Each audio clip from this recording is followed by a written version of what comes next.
Sir మీరు చేసిన అన్ని కేసుల్లో సార్ 18-20 కేసులు కన్విక్షన్ వచ్చాయి. సార్ కొన్ని అక్విటలే ఉంటాయి.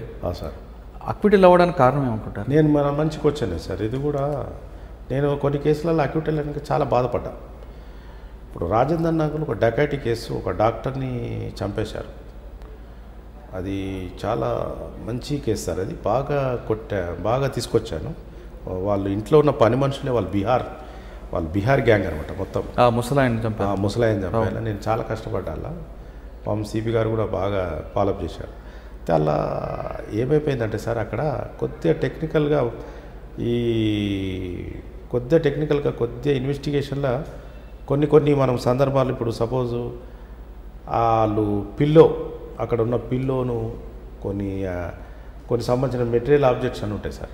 అవి కూడా మనం టైమ్లీ కొన్ని కలెక్షన్ చేయాలి. Collection of evidence important. ఆ సీన్ ఆఫ్ అఫెన్స్లో ఉన్న కలెక్షన్ ఆఫ్ ఎవిడెన్స్ అంటే ఇక్కడ ఐబుక్ కరెక్ట్ చేయలేదంటారా? చేశారు. అది అనేది ఏమైంది సార్, అది చేశాక కూడా ప్రజెంటేషన్ అది అనేది ఇంపార్టెంట్. ఇప్పుడు చేసినాక కూడా ఎక్కడ ప్రజెంట్ చేయాలి, ఏ రకంగా ప్రజెంట్ చేయాలి అనేది కూడా పోలీసు వాళ్ళు కొద్దిగా చూసుకోవాలి. సరే, అప్పటికి కూడా వాళ్ళు ట్రై చేశారు. నేను దాన్ని ఎంత ట్రై చేశానంటే, ఈ కొంతమంది విట్నెస్లు కూడా, కొంతమంది బీహారు వాళ్ళ డిఫెన్స్ వాళ్ళు ఉంటారు కదా సార్, బయటపడాలి. ఈ విట్నెస్ని కూడా నేను కన్విన్స్ చేశాను. అలా కొంతమంది విట్నెస్లు కూడా మనకు సపోర్ట్ చేయలేదు. అంటే ఆ కేసు అక్విటల్ అవ్వడానికి ప్రధాన కారణం ఏంటి? ప్రధాన కారణం ఏంటంటే సార్, ఇక్కడ నేనేం చేశానంటే, ఇప్పుడైతే ఈ దొంగతనం పోయినాయి కదా సార్, ఆ మారోడైన భార్య ఐటమ్స్ 1.5 కిలో బంగారం పోయింది sir. 1.5 kilo in the form of ఆభరణాలు. ఆమె ఐడెంటిఫికేషన్ సరిగ్గా చేయలేదు.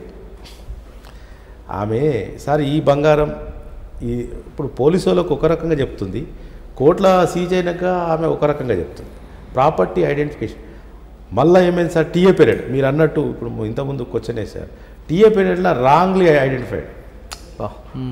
టీఏ పీరియడ్లో నువ్వు ఈమె భర్త పక్కకి ఈమెనే ఉంది, ఎవరు వచ్చారనేది ఈమె చెప్పాలి. మీ డ్యూటీ. పాపం పోలీసు వాళ్ళు ట్రై చేశారు, టీఏ పీరియడ్ పెట్టి ఆడ కూడా కోర్టులో ఒకతన్ని గుర్తుపడుతుంది, టీఏ పీరియడ్లో వాళ్ళు ఒక 3-4 ఉన్నారు సార్. టీఏ పీరియడ్లో రాంగ్ పడారు. ఎందుకు అలా చెప్పాల్సి వచ్చింది ఆవిడ? నేను అదే చెప్పాను. ఇక్కడ ఏముంది, ఆమె ఏమంటుందంటే, నా ఏజ్ నాకు 70 ఇయర్స్ ఉంది, నాకు నా హెల్త్ బాగుండదు, నేను గ్రాసింగ్ పవర్ తక్కువ, ఓ టైంలో ఆ గడబడలనంట ఆమె వాడు వచ్చి చాకిట్లో పెడతారు కదా సార్, పెట్టగానే ఆమె భయపడిపోయి ఓ రకంగా ఫీలింగ్ వచ్చింది నాకు. మరి అప్పుడు అట్లా చెప్పినావమ్మా, నువ్వు ఇట్లా చెప్పినావా అని మేము అడిగినాం. మీరు ఎట్లా చెప్పాలి కదమ్మా, నీ ఐటమ్స్ నువ్వు గుర్తుపట్టకుంటే ఎవరు గుర్తుపడతారు అని అన్నా కూడా ఆమె కొద్దిగా ఆమెది. అలాగే ఆమె సొంత బ్రదర్స్ సిస్టర్ని కూడా ఎగ్జామ్ చేసినాం, వాళ్ళు కూడా డిఫరెంట్గా చెప్పారు సార్. 161 ఉన్నది చెప్తే మాకు హెల్ప్ఫుల్ అవుతుంది మనం కూడా. కానీ మరి ఐఓ ముందు ప్రిపరేషన్ ఇవ్వచ్చు కదండి, ఇలా జరుగుతుంది అని ముందు ఒకలా చెప్తారు కదా? చెప్పారు. ఈ ప్రతి కేసుకి ఐఓ వచ్చాడు. నేను అంటుంది కంప్లైంట్కి విట్నెస్లకి కొంచెం కరెక్ట్ గైడెన్స్ ఇచ్చుంటే బాగుంటుందేమో కదా? ఉంటుంది. ఇక్కడ ఏమైంది, ఇప్పుడు మేము మాట్లాడిన భాష ఆమెకు అర్థమవుతలేదు. ఏమైంది, భాష చేంజ్ వస్తుంది, తెలుగు అర్థమవుతలేదు. పాపం ఎంత తెలుగులో చెప్తా ఆమె భాషలకు పోతుంటే ఆమె భాషకు కూడా ఆమె క్యాచ్ చేస్తలేదు. మేము చెప్పాము ఏజ్ ఫ్యాక్ట్ ఒకటి, లాంగ్వేజ్ ప్రాబ్లం. ఆ లాంగ్వేజ్లో కన్విన్స్ అయ్యింది. అప్పుడే మాట ఆమె స్లిప్ అవుతుంది. చీఫ్ ఎగ్జామినేషన్ చెప్పేయడం కూడా చాలా కష్టమైంది. మా ఛాంబర్లోనేమో కరెక్ట్ చెప్తుంది సార్, ఛాంబర్కి వచ్చేవారు కరెక్ట్ చెప్తుంది. ఇక కోర్టు కాడికి వచ్చే వరకు ఏమవుతుంది సార్, ఆ అడ్వకేట్లను ఆ అట్మాస్ఫియర్ చూడంగానే కొద్దిగా మళ్ళీ డైల్యూట్ అవుతుంది. మేము ఎంత ట్రై చేస్తున్నాం ఒక స్టాండ్ మీద ఉండు అనడానికి కష్టమైంది కొద్దిగా. ఇప్పుడు మీరు చెప్పిన రాజేంద్ర నగర్ కేసులో కంప్లైంట్ ఏజ్ ఫ్యాక్ట్ వల్ల కొంత, అదేవిధంగా ఐఓ చిన్న మిస్టేక్స్ వల్ల అది అక్విటల్ అయింది సార్. అలా కాకుండా పోలీస్ కంప్లీట్గా మిస్టేక్ వల్ల అక్విటల్ కేసులు ఉన్నాయా? పోలీసు కంప్లీట్గా మిస్టేక్ అయినాయి అనేది చాలా రేర్ సార్. ఎందుకంటే ఇప్పుడున్న ఈ 2-3 ఇయర్స్ నుంచి కూడా వాళ్ళకు కూడా ట్రైనింగ్ ఇవ్వడం జరుగుతుంది పోలీస్ అకాడమీలో. అలాగా మేము ఈ రివార్డ్ మెయిల్ అయినాక కొన్ని మీటింగ్స్ పెడుతున్నాం సార్. 4th Saturday మీటింగ్ మనకు సుప్రీంకోర్టు జడ్జిమెంట్ ప్రకారం, డీజీపీ గారు కైండ్ ఇన్స్ట్రక్షన్ ప్రకారం. అయితే ఈ మీటింగ్స్లలో కూడా మేము కొద్దిగా వాళ్ళను అంటే మోటివేట్ చేయడం. ఏ రకంగా చిన్న ఇప్పుడు డిలే ఎఫ్ఐఆర్ సార్, ఎఫ్ఐఆర్ ఒక 1 కిలోమీటర్ పోలీస్ స్టేషన్ నుంచి కోర్టు 1 కిలోమీటర్, ఓసారి 1 వీక్ తర్వాత డిస్పాచ్ అవుతాయి ఎఫ్ఐఆర్. ఇవి డిఫెన్స్ వాళ్ళకి దీని బెనిఫిట్. సార్ కోర్టు పక్కన ఉంటే డిస్పాచ్ ఎఫ్ఐఆర్ 1 వీక్ ఏంది, 24 అవర్స్ చేయాలి కదా, 24 అవర్స్ చేయాలి. అయితే కొంత ఈ టెక్నిక్ వాళ్ళు కూడా బందోబస్తు ఉండడం వల్ల కొన్ని వేరే కారణాల వల్ల అటువంటిది మేము ఒకటే చెప్పాను, మీరు ఎంత బందోబస్తు ఉన్నా ఈ ఎఫ్ఐఆర్ అనేది చాలా ఫస్ట్ ఇన్ఫర్మేషన్ చాలా ఇంపార్టెన్స్, అది 24 అవర్స్లో మనం చేయాలి. ఆ డిస్పాచ్ ఇచ్చిన టైమింగు ఎస్ఆర్ నంబర్ మీ దాంట్లో కూడా రాసి పెట్టుకోవాలి, జీడీ ఎంట్రీ కూడా రాయాలి. ఇవన్నీ మేము కొన్ని టెక్నికల్ బేసిక్గా చెప్తున్నాం. ఈ ఎగ్జామినేషన్ కూడా సార్ 161 కూడా డిలే చేయకూడదు. ఏ రకంగా డిలే, వాళ్ళకు మనం కొద్దిగా ఫ్రెండ్లీగా వాళ్ళు చెప్పిన స్టోరీ, వాళ్ళు చెప్పిన భాషనే ఇన్కార్పొరేట్ చేయమంటారు. మనం కూడా కొద్దిగా కలర్ ఇచ్చి యాడ్ చేస్తే కూడా రేపు ఏమైపోతుందంటే విట్నెస్ నాకు అలాగా చెప్పలేదు. మేము ఒకటే చెప్తున్నాం సార్, పోలీసు వాళ్ళందరికీ ఐఓలకు ఒకటే చెప్తున్నా, మీరు 161 రాసుకున్నాక ఒకసారి కూర్చోబెట్టి అమ్మా ఇగో ఇది మీ దగ్గర రాసినాం, రేపు 1 ఇయర్ కానీ 2 ఇయర్స్ కానీ ఇదే చెప్పాలి మీరు అని కొద్దిగా మిస్ అవుతుంది అలా గ్యాప్ అది చెప్పడం లేదు. డ్యూ టు వాళ్ళకు ఫోన్ రావడం, అప్పుడే మేము వేరే చెప్పడం వెళ్ళిపోవడం. ఆ విట్నెస్ని మేము లైవ్గా అడిగితే సార్ మాకు ఎస్ఐ గారు ఏం చెప్పలేదు సార్, రాసుకున్నారు పంపించారు. కాదమ్మా చెప్పాడు, లేదు సార్ మాకు చెప్పలేదు. అంటే మీకు చెప్పిన రీజన్ కొన్ని కేసుల్లో కనిపిస్తుంటాయండి, కనిపిస్తుంది. 161 రాయడానికి టైం లేకో లేదా వీళ్ళు ఏమైనా కొంచెం మేనేజ్ చేయడానికో ఎంటీ పేపర్ని సైన్ చేసి పంపిస్తుంటారండి. అంటే 161లో విట్నెస్ సంతకం ఉండదులేండి. 161లో విట్నెస్ సంతకం ఉండదు. విట్నెస్ సంతకం కాదు, కనీసం సంతకం లేకపోయినా ఎస్ మీరు అన్నట్లు ఏం జరిగిందో చెప్పాలి కదా. అవును, చెప్పకుండా వీడికి టైం లేకపోవడం లేదా ఇంకోటి వల్ల సరే పో అని అంటుంటారండి. అంత డేర్ అయితే చేయరు సార్. ఇప్పుడున్న నేను ఇప్పుడున్న పరిస్థితుల్లో ఒకప్పుడు ఉండేది. అంటే ఇప్పుడు కూడా వీళ్ళకు క్రైమ్ మీటింగ్స్ ఇవి జరుగుతున్నాయి కదా సార్. ఇప్పుడు కూడా కొంతమంది జడ్జెస్ కూడా సార్ ఏదన్నా illegality conduct by the IO, they will forward the judgment copy to the concern higher authorities. Some times the stitches also pass. అంటే జడ్జి కోర్టు భయం కూడా ఉంది. ఇంకోటి వాళ్ళ క్రైమ్ మీటింగ్లో కూడా సార్ ఇప్పుడు ఇప్పుడు ప్రజెంట్ డైనమిక్ సిపిలు ఉన్నారు కదా సార్, వాళ్ళు పిలిచి అడుగుతున్నారు సార్ మీ వల్ల ఇది జరిగింది, దీనికి ఒకటి అక్యూటల్కి ఒక కమిటీ వేశారు సార్. అక్యూటల్ కారణం అనేది ఒకటి కమిటీ ఫామ్ అయింది. ఆ కమిటీ కూడా ఎప్పుడు దాన్ని సార్ట్అవుట్ చేస్తుంది. మీకు ఆ విధంగా ఎదురైన ఒక కేసు ఉందా? అంటే స్టేషన్ పేరు చెప్పకుండా చెప్పండి ఒకటి, ఎందుకు పోలీస్ వైఫల్యం ఉందని? అంటే ఇప్పుడు జనరల్గా పోలీస్ వైఫల్యం అంటే మీకు గుర్తున్న కేసు ఈ మధ్య కాలంలో అక్యూటల్ అయిపోవడానికి కారణం ఏంటంటే అంటే స్టేషన్ పేరు చెప్పకుండా? అట్లా ఏం లేదు. నాకు అంత బ్లండర్ మిస్టేక్ అయిన కేసు ఏం రాలేదు సార్. నేను ఒక్కటి అబ్జర్వ్ చేసిన సార్, నేను అన్ని స్టేషన్లో మేజర్గా నేను చూసింది ఏంటంటే ఒక కేసు సార్, అది రేపు 5th-కో 6th-కో జడ్జిమెంట్ ఉంది సార్. నేను అలా అబ్జర్వ్ చేసినాను, భార్య పక్కింటి ఆయనతోని అక్రమ సంబంధం ఉంటుంది సార్. ఒక విలేజ్లో యాచారం అని అది ఆర్గ్యుమెంట్ కూడా అయిపోయింది. నేను అక్కడ అబ్జర్వ్ చేసింది ఏంటంటే భార్యను ఎవరైతే అక్రమ సంబంధం ఉందో భర్త డ్యూటీకని వెళ్ళిపోయి మధ్యరాత్రి మళ్ళీ వచ్చి రెడ్ హ్యాండెడ్ పట్టుకుంటాడు ఒక ఇంట్లో. రెడ్ హ్యాండెడ్ పట్టుకోగానే ఈ క్షణికావేశంతో పక్కకున్న ఊర్లల్లో ఈ గడ్డి కోసే కొడవలు ఉంటాయి, ఆ కొడవలి ఏదో చిన్న ఐటమ్ దాంతో ఏం చేస్తాడు, ఎవరైతే అలవాటు పడ్డాడో అతని మీద అటాక్ చేస్తాడు. అటాక్ చేస్తే ఆ స్పాట్లో చనిపోతాడు. భార్యను భయపడతాడు, నన్ను కూడా అటాక్ చేస్తాను. ఆమె ఏం చేస్తుంది, కిచెన్లో విండో ఉండదు సార్, విండోలకి దుంకి పక్కింట్లో పోయి దాచుకుంటాడు. అక్కడ నేను అబ్జర్వ్ చేసింది ఏంటంటే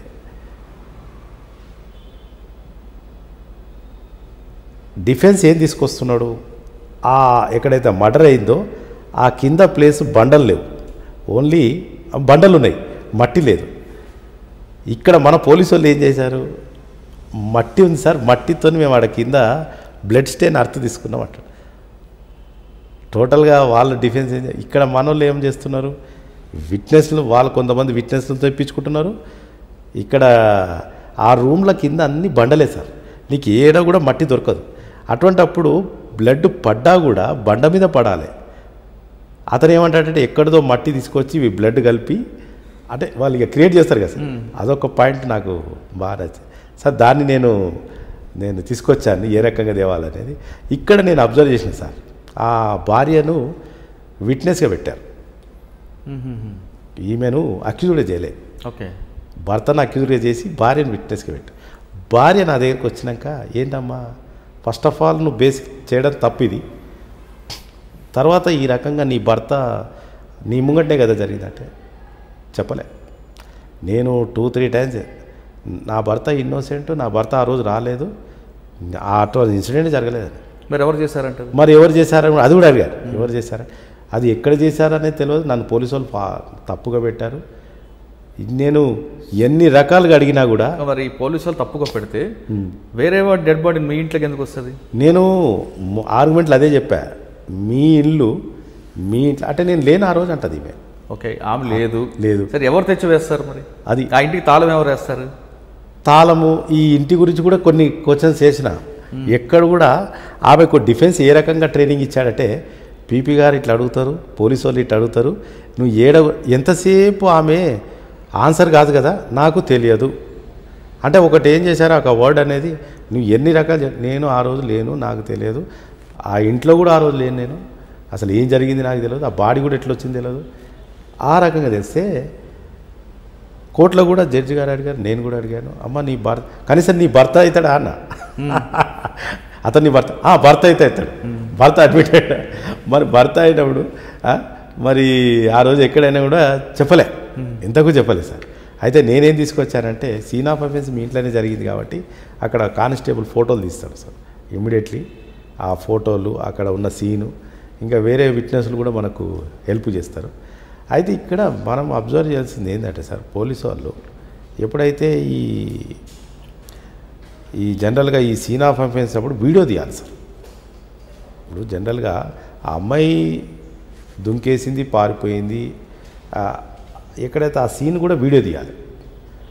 ఫోటోలే కాకుండా అవి కూడా డిజిటల్ ఫోటోలు కావు, జనరల్ మామూలు ఫోటోలు తీశారు.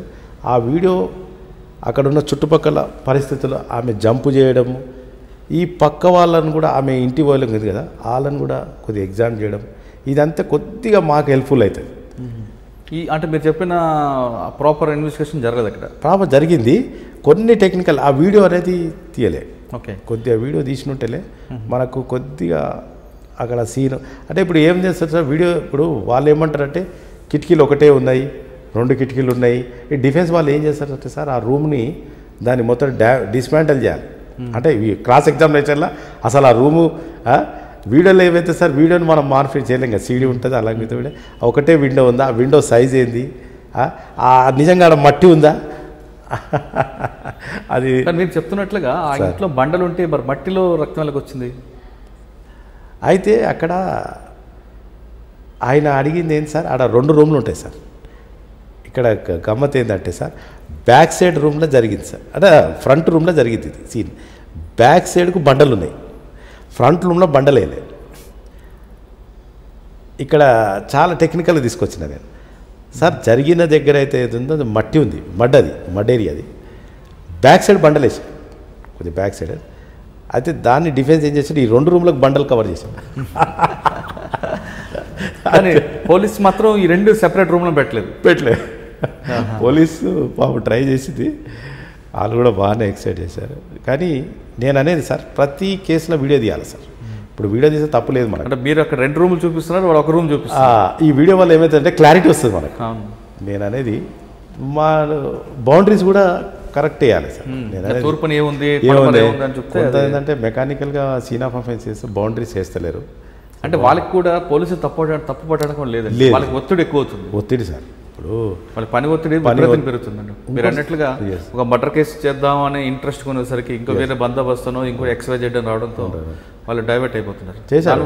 కానీ ఇక్కడ సార్ నేను అదే చెప్తున్నా, ప్రతి పోలీసు కూడా సార్ ఇన్వెస్టిగేషన్ ఏజెన్సీకి సపరేట్ ఉండాలి సార్. వాళ్ళకి బందోబస్తు డ్యూటీ ఇవ్వద్దు. ఇప్పుడు జనరల్గా ఈ బందోబస్తు ఏమవుతుంది సార్, వాళ్ళు చేయగానే ఆ కాన్సన్ట్రేషన్ దెబ్బతింటుంది.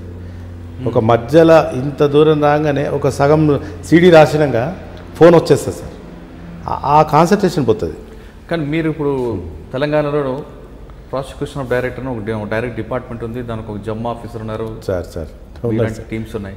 మీరు డీజీపీ గారికి ఇటువంటి సలహా ఇవ్వచ్చు కదండి, ఇన్వెస్టిగేషన్ పార్ట్ సపరేట్ పెట్టండి, ఒక టీం ఉంచండి. అంటే జనరల్గా సార్ కూడా ఐడియా ఉంది. ఇప్పుడు ఇది గవర్నమెంట్ పాలసీ, కొత్త రిక్రూట్మెంట్ చేసి లేదా వీళ్ళకి ట్రైనింగ్ ఇచ్చి అది ఆల్రెడీ నాలెడ్జ్ ఉంది సార్ అది. ఈ ఇన్వెస్టిగేషన్ ఏజెన్సీ కొన్ని ఎన్నో మీటింగ్లో కూడా డిస్కషన్ వచ్చింది. అంటే సపరేట్ దీనికి ఒక టీం ఉంటే సార్ ఇప్పుడు వేరే ఏ డ్యూటీలు ఉండకుండా ఎంతసేపు కాన్సన్ట్రేషన్ దీని మీద అనుకోండి, ఏ ఒక్కరు కూడా సార్ అక్విటల్ కాదు సార్. నేను చెప్తున్నా కదా సార్, అక్విటల్ సంఖ్య తగ్గిపోవడం సార్, కన్వర్షన్ రేట్ పెరగాలంటే సార్ పోలీస్ ఇన్వెస్టిగేషన్ ఏ విధంగా ఉండాలంటారు? పోలీస్ ఇన్వెస్టిగేషన్ సార్ ఇప్పుడైతే నేను అంటుంది ఒక 302 కాకుండా 498 అవ్వచ్చు, 304B కావచ్చు, 304 any section police investigation sir ఇప్పుడు ఈ 2 years 3 years నేను అబ్జర్వ్ చేస్తున్నా చాలా డెవలప్మెంట్ అయ్యింది. డెవలప్మెంట్ ఏం కాకుండా ఇంకా ఏం ఫర్దర్ తీసుకుంటే వాళ్ళకి కన్వర్షన్ రేట్ పెరుగుతుంది. ఎగ్జాక్ట్ కన్వర్షన్ ఒకటే సార్. వాళ్ళకు నేను చెప్పదలుచుకుంది ఏంటంటే సార్, ఇప్పుడు ఒక ఐఓ ఉన్నాడు అనుకోండి సార్, జనరల్గా ఏమవుతుంది సార్, సగం ఇన్వెస్టిగేషన్ కానీ అతను ట్రాన్స్ఫర్ అవుతున్నాడు సార్. జనరల్గా సార్ ఒక సెన్సేషనల్ కేసు ఉందనుకో అతను ట్రాన్స్ఫర్ చేయకూడదు. ఎందుకంటే సార్ సీడీ రాసినాక ట్రాన్స్ఫర్ అయినాక వేరే ఐఓ వచ్చినాక ఆ ఐఓకున్న నాలెడ్జ్ ఈ ఐఓకున్న నాలెడ్జ్ కాంట్రడిక్షన్ అవుతుంటుంది. కానీ ట్రాన్స్ఫర్ అది మీరు అంటున్నారు సార్, కానీ ట్రాన్స్ఫర్ చేయడం అనేది ఆఫీసర్ చేతులు కూడా ఉండదు జనరల్గా. అది నేను అనేది అందుకోసం సార్. ఇప్పుడు జనరల్గా కొన్ని ట్రాన్స్ఫర్ కావడం వల్ల కూడా కొద్దిగా వీక్ అవుతుంది సార్ కేసు. అదొకటి one of the reason. Officer transfer కాకపోతే CD file handed out further IO. ఇక అది ఏమవుతుంది సార్, ఆయన ఒక భావనతో ఉంటాడు సార్. ఆ భావన అనేది బ్రేక్ అవుతుంది సార్. దాన్ని ఒక డెవలప్ చేస్తాడు, అది డెవలప్ అవుతుంది. వచ్చిన అతను మళ్ళీ ఏం చేయాలి, రైట్ ఫ్రమ్ ది బిగినింగ్ ఆయన స్టడీ చేయాలి. అయితే ఈ ఇన్వెస్టిగేషన్ కొద్దిగా అది మార్పు అవుతుంది సార్. ఇంకోటి దట్టు సార్, ఇప్పుడు సెకండ్ ఆస్పెక్ట్ ఏంటంటే అక్విటల్ కావద్దు అనే దాని మీద ఫస్ట్ బేసిక్ సార్, విట్నెస్లో మెయిన్ మనకు కావాల్సింది ఫౌండర్స్ వాళ్ళే సార్. విట్నెస్ గవర్నమెంట్ ఏం చేయాలి సార్, విట్నెస్కు వాళ్ళకు సమ్ బట్ట ట్రావెలింగ్ అలవెన్స్ సార్. ఒక డే పోతుంది, ఒక విట్నెస్ వచ్చిందంటే ఒకటి ఈ భోజనంకు ట్రావెలింగ్కు వాళ్ళకొట్టి గవర్నమెంట్ శ్రద్ధ తీసుకొని సపరేట్ ఒక ఫండ్ గవర్నమెంట్ పోలీస్ స్టేషన్లకు ఒక అలాట్ చేస్తే ఒక విట్నెస్ వస్తాడు సార్, అయ్యో బాబు ఇవాళ నీకు ట్రావెలింగ్ అలవెన్స్ నీకు అదొకటి ఎంకరేజ్మెంట్ అవుతుంది.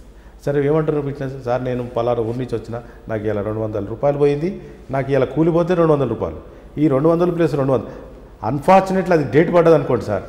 ఆ నెక్స్ట్ టైంకు పడితే ఆ ఇంట్రెస్ట్ ఉండదు విట్నెస్ దగ్గర. ఏం సార్ నన్ను తిప్పుతున్నారు, నాకు ఈ డబ్బులు పోతున్నాయి అనేది రాకుండా. మీరు చెప్తే కరెక్ట్గా ఉందండి. ఇప్పుడు కూడా విట్నెస్లు అందుకే చాలామంది రావట్లేదు. వాళ్ళు ఏమైతే వాళ్ళకి రోజువారు కూలీ ఉంటాడు, వాళ్ళు ఉంటాడు సార్. ఆ రోజు బతికితే పనిచేస్తే కానీ బతకలేడు. మీరు వస్తారు పొద్దు నుంచి మధ్యాహ్నం వస్తారు, తర్వాత ఏమో సారీ బాస్ ఎల్లుండరా అయిపోయింది. నేను తర్వాత నుంచి వాడు ఎస్కేప్ అవుతాడు. ఆ ఎస్కేప్ వీక్నెస్ డిఫెన్స్ క్యాచ్ చేస్తాడు. నీకు 200 కాదు నేను అంటే జనరల్గా ఉన్న టెండెన్సీ. అయితే కొన్ని సందర్భాల్లో విట్నెస్లకు నా సొంత డబ్బులు ఇచ్చాను సార్. కొంతమంది భోజనం కూడా లేకుండా వచ్చారు పాపం. అది నాకు ఆ బాధ చూడలేకపోయినా సార్, నేను పొద్దున టీ కూడా తాగలేదు సార్, నేను పలానా ఊరి నుంచి వచ్చాను. పాపం నాకే బాధ అనిపించింది. వద్దు మా అటెండర్ చెప్పిన ఆయనకి ఆ క్యాంటీన్ పోతాడు ఏమైనా డబ్బులు ఇచ్చే. నేను కొంతమందికి అని అందరికీ చేయలేము మనకున్న బడ్జెట్లో అయితే ఫస్ట్ నేను అనేది ఏంటి సార్, గవర్నమెంట్ రిక్వెస్ట్ చేస్తున్నా ఈ వీడియో ద్వారా, ఫస్ట్ విట్నెస్లకు మనం ఒక ఫండ్ అనేది ఏర్పాటు చేయాలి. ఒకప్పుడు ఉండేనట్టు సార్ కోర్టులో, అది ఇప్పుడు సరిగా అది ఇంప్లిమెంట్ అవుతలేదు. ఆ ఫండ్ అనేది పోలీస్ వాళ్ళ దగ్గర పెట్టి, సార్ పలానా కేసులో 10 మంది విట్నెస్లు ఉన్నారు, వాళ్ళకి ఇంత డబ్బులు ఖర్చులు, సో ట్రావెలింగ్ అలవెన్స్ అనుకోండి, వాళ్ళ భోజనాల ఖర్చు అనుకోండి, వాళ్ళకోటి ఇమ్మీడియట్లీ ఇచ్చేయాలి సార్. వాళ్ళు ఏంటంటే హ్యాపీ ఫీల్ అవుతారు. సెకండ్ సార్, సిడిఓస్ అని ఇప్పుడు ఈ మధ్యన మనము కోర్ట్ కానిస్టేబుల్ సిడిఓ అని మనం పెట్టాం సార్. వాళ్ళని కూడా ఒక ఆఫీసర్ అని పిలవాలన్నారు కాబట్టి. అయితే వాళ్ళకు కూడా sir CDOs role very important in this case. వాళ్ళు సిడి ఫైల్ చేయడం, వాళ్ళే విట్నెస్ చేయడం, వాళ్ళ రోల్ కూడా మాకు చాలా హెల్ప్ఫుల్. అయితే వాళ్ళకు కూడా సార్ సిడిఓస్ కూడా ఒక డిగ్రీ చదివిన స్టూడెంట్, ఒక డిగ్రీ చదివిన క్వాలిఫికేషన్ని, మరీ ఎస్ఎస్సి కాకుండా బిలో ఎస్ఏ కాకుండా ఒక మంచి ఎడ్యుకేషన్ ఉన్న వాళ్ళని అపాయింట్ చేయాలి ఫస్ట్. ఎందుకు చెప్తున్నానంటే సార్, కొన్ని స్టేట్మెంట్స్ ఇంగ్లీష్లో కూడా రాస్తారు 161, కొన్ని తెలుగులో రాస్తారు, కొన్ని హిందీలో రాస్తారు. కొంత వాళ్ళకు భావన, కొంత బేసిక్ నాలెడ్జ్ ఉండాలి. సిడిఓ బేసిక్ డైరెక్ట్ మా దగ్గర తీసుకురాకముందు వాళ్ళు కొద్దిగా బ్రీఫ్ చేస్తారు సార్, పలానా ఇట్లా అని. వాళ్ళు కొద్దిగా బ్రీఫ్ చేస్తే మేము చెప్పిన పాయింట్ క్యాచ్ చేస్తారు సార్. వాళ్ళు కూడా పాత్ర ఉంటుంది. యాక్చువల్గా మేమే బ్రీఫ్ చేయాలి, అవుట్లైన్ వాళ్ళు చెప్తారు సార్. అయితే ఎక్కడైతే ఈ ఇంగ్లీష్లో రాస్తారు సార్, సిడిఓస్కు ఇంగ్లీష్ కొద్దిగా డిఫరెన్స్. అదేలే. ఆ ఇంగ్లీష్ అనేది వాళ్ళకు కొన్ని పదాలు ఉంటాయి సార్ లీగల్గా, వాళ్ళు క్యాచ్ చేయలేకపోతారు. సో ఇక్కడ గవర్నమెంట్ ఏం చేయాలి, సిడిఓస్కు కొద్దిగా డిగ్రీ చదివిన అతన్ని సిడిఓ కొంచెం మినిమం ఎడ్యుకేటెడ్ చాలు. ఫస్ట్ బిజినెస్కు డబ్బులు ఇవ్వాలి సార్, సెకండ్ సిడిఓస్కు మినిమం ఎడ్యుకేట్ చేయాలి, అదొకటి. థర్డ్ సార్, నేను అక్యూటల్కు కూడా నేను ఒకటే చెప్తున్నా, ఫొటోస్ అనేది కాకుండా వీడియోస్ తీయాలి. ఈవెన్ సార్ 161 చెప్తుంటే కూడా వీడియో తీయొచ్చు. మనం విట్నెస్ కూర్చుంటాడు, ఐవో కూర్చుంటాడు. అవును, అది ప్రొసీజర్ ప్రకారం జరిగితే మీరు అన్నట్టు వీడియో తీసారు. ఆ ప్రొసీజర్ జరగవు కదా, జరగవు. అది ఇక్కడ అంటే సరే, ఇక్కడ వీడియో అనేది ఏమవుతుంది సార్, పోలీసులో కూడా బిజీ ఉంటుంది. వాళ్ళు కూడా 161 రాయాలంటే వాళ్ళకు కూడా ల్యాక్ ఆఫ్ టైం, వాళ్ళకు వీడియో తీసేంత టైం ఉండదు. విట్నెస్లు వస్తే పాపం వాళ్ళకు, అంటే నేను అనేది కొద్దిగా వీడియో తీస్తే ఏమవుతుంది సార్, వాడు హాస్టల్ అయినా కూడా వానికి ఇలిటరేట్స్ కానీ వీళ్ళకి భయం ఉంటుంది. మేము చెప్పొచ్చు క్రాస్ ఎగ్జామినేషన్, చూడమ్మా నువ్వు వీడియోలో ఇట్లా చెప్పినావు, చూడయా ఇట్లా చెప్పినావు, మరి నువ్వు ఇట్లా అంటే వానికి లోపల ఇంటర్నల్గా అరే నేను పొరపాటు చేస్తున్నావు అన్న ఒక ఫీలింగ్ వస్తుంది. నేను అదొకటి. ఇంకోటి సార్, ఇంకోటి సార్ 4 పాయింట్ ఏంటి సార్, మనం ఏదైతే సీన్ ఆఫ్ అఫెన్స్లో మెటీరియల్ ఆబ్జెక్ట్ సీజ్ చేస్తాం సార్, జనరల్గా ఏదైనా ఉండదు సార్, ఒక పెన్నే కానీ, ఒక పిల్లోగా ఏదైనా సమ్ సెల్ ఫోనే కానీ, టేబుల్ కానీ, అవి అనేది ఏం చేయాలి సార్, జాగ్రత్తగా దాన్ని జాగ్రత్తగా ప్రిజర్వ్ చేయాలి. ఎందుకంటే ఏమాత్రం అలా ఏవైతే మనం చిట్టీలు కడతాం సార్, దానికి నంబర్స్ ఇస్తారు, ఆ నంబర్స్ ఊడిపోకుండా తినేసేసి కోర్టులో సేఫ్గా డిపాజిట్ చేసి, ఈ ఐఓ డ్యూటీ సార్, ఇది ఐఓ చూసుకొని మధ్య మధ్య ప్రాపర్టీ చెక్ చేసుకోవాలి. ఇప్పుడు కొన్ని ఏమైతే సార్, ఈ చేయడం వల్ల చిట్టీలు జరిగిపోయి వాళ్ళు ఏమంటారు సార్, ఒక చాకు తెచ్చి మేము మార్క్ చేస్తుంటే ఈ చాకు మార్కెట్లో దొరుకుతుంది కదా, ఈ పిల్లో మార్కెట్లో దొరుకుతుంది కదా, డిఫెన్స్ అదే డ్యూటీ. అంటే అప్పుడు ఏం చేయాలి సార్, ఆ పిల్లో ఏ కలర్ ఉంది, సపోజ్ పిల్లో ఉంటుంది సార్, పిల్లో ఎన్నో రకాలు ఉంటాయి, మన వాళ్ళు పిల్లోనే రాస్తారు, పిల్లో కలర్ కూడా రాయాలి. సినిమా పంచనామాల పిల్లో కలరు, దాన్ని విడుతూ అది ఏ కలర్ ఉంది అని రాస్తే మార్కెట్లో దొరకవచ్చు. సేమ్ కలర్ అనేది మీరు చెప్తున్నట్లుగా సీన్ ఆఫ్ అఫెన్స్ లో దొరికింది ప్రతి డెప్త్గా రాయాలంటే రాయాలి. ఇప్పుడు ఒక చాక్ దొరికింది, దాని మీద నెంబర్ ఉంటుంది, ఇగో ఈ నెంబరు, డిఫెన్స్ వచ్చినా ఈ నెంబర్ చాక్ ఇది. ఇప్పుడు కొన్ని మనం ఏం చేస్తున్నాం సార్, సీన్ ఆఫ్ అఫెన్స్లో చాక్ ఉంటే దానికి హ్యాండిల్ ఉంటుంది. అవును, హ్యాండిల్ అని రాస్తున్నాం, హ్యాండిల్ విత్ దాంతో రాస్తున్నాం, పిడి ఉంటుంది. అయితే ఎక్కడైతే ట్రయల్కి వచ్చే వరకు పిడి కనబడతలేదు, ఆ పిడి ఎక్కడ పోతుందో తెలియదు. ఇప్పుడు డిఫెన్స్ ఏం చేస్తుంది సార్, మీరు ఆడ పిడిలతోనే అన్నప్పుడు ఇక్కడ మీ పిడి కనబడతలేదు. ఇప్పుడు నేను ఆఫ్టర్ ఇప్పుడు ఏదైనా మళ్ళీ నేను పీడీలో యాడ్ చేసిన అనుకో, ఆఫ్టర్ థాట్ అవుతుంది, సార్ పీపీ గారు ఏదో మళ్ళీ పోలీసు వాళ్ళని అలర్ట్ చేసి పీడీ పెట్టిస్తున్నారు సార్, అమ్మ పీపీ గారు ఏదో చేస్తున్నారు సార్, మ్యానిపులేషన్ చేస్తున్నారు సార్. డిఫెన్స్ ఏం సార్, అప్పుడు కీన్ అబ్జర్వేషన్ ఉంటుంది, ప్రాపర్టీలను కూడా చాలా కీన్ అబ్జర్వేషన్. సో అంటే స్టార్టింగ్లోనే మనం డెప్త్గా రాసుకుని వెళ్తే, ఫర్ ఎగ్జాంపుల్ ఒక కత్తి, మీరు అన్నట్టు తుపాకీ, ఆ తుపాకీ మీరు మీ క్రాస్ ఎగ్జామ్ చేస్తే తుప్పుపట్టు ఉంటుంది, అది కూడా అడగచ్చు ఆయన, అది కూడా అప్పుడు ఇది ఉందని దానికి అప్పుడు ఫోటో పెట్టుకొని ఈ విధంగా అంటే దాన్ని దాన్ని ప్రిజర్వ్ చేయడం ఇంపార్టెంట్ సార్. పోలీస్ స్టేషన్లో కొద్ది రోజులు ఉన్నా కూడా కోర్టుకు డిపాజిట్ చేయగానే, కోర్టులో డిపాజిట్ చేసినా మధ్య మధ్యలో అవి వచ్చి చెక్ చేయాలి సార్, ప్రాపర్టీ సేఫ్గా ఉందా, అది ఏమన్నా డీవియేషన్ అంటే మాడిఫికేషన్స్ ఏమైనా అవి ఏమవుతున్నాయి సార్, ట్రయల్ అప్పుడే ఆ మూట ఇప్పడం జరుగుతుంది. అప్పటికి ఏం మార్పులు జరుగుతాయో, పోనీ ఆ ప్రాపర్టీ అంతకన్నా ముందు చూద్దామా, మాకు అవకాశం ఉండదు, టైం ఉండదు, ల్యాక్ ఆఫ్ టైం, అప్పటికి చూద్దామని చూడడానికి లేదు. వీళ్ళు కొద్దిగా మానిటరింగ్, ఒక సపరేట్ ఒక ఎస్ఐ ఇన్వెస్టిగేషన్ ఆఫీసర్ దానికి డిప్యూటీ చేస్తే సార్ కన్విక్షన్ రేట్ ఆటోమేటిక్ తప్పించుకోవాలి. చెప్తున్నాడు నేను ఈ 4 పాయింట్లు కరెక్ట్గా వెళ్తే కన్విక్షన్ రేటు మనం అనుకున్నట్టు సార్ డీజీపీ గారు కూడా కన్విక్షన్ రేటు పెరగాలన్నారు. Hello, this is Renu Desai. Please subscribe to iDream.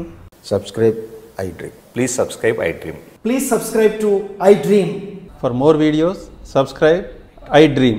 Hi, this is Revati Chaudhary. For more videos, please subscribe iDream.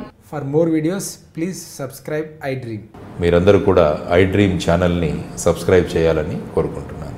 I'm Sucharita, Home Minister of Andhra Pradesh. For more videos, subscribe iDreams.